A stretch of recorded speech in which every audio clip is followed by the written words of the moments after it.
Hey everyone, in this video I'll show you how to use the Wise Virtual Card online. Just follow these steps so you can spend safely with your Wise card anywhere it's accepted. First, open the Wise app on your phone or log in on your laptop. Make sure your account is verified, and if you haven't yet, order your physical Wise card so you can unlock the virtual card feature. The Wise Virtual Card lets you spend using the mid-market exchange rate online, in-store, and while you travel.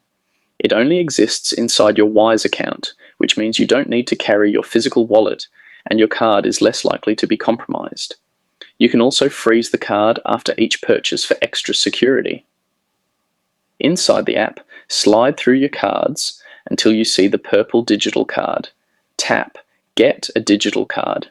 If you're on the website, just go to the Cards tab and choose the same option. Wise lets you have up to 3 virtual cards at a time so you can manage your spending by separating different expense types. Once your virtual card is active, you'll see your card number, expiration date, and CVV. You can now use these details when checking out online, just like a normal debit card. To pay online, enter your Wise virtual card number, expiry date, and CVV at the checkout. Some purchases may ask you to approve the payment in the Wise app or enter a verification code sent via SMS. If your payment gets declined, it may be because the merchant only accepts cards issued in specific countries.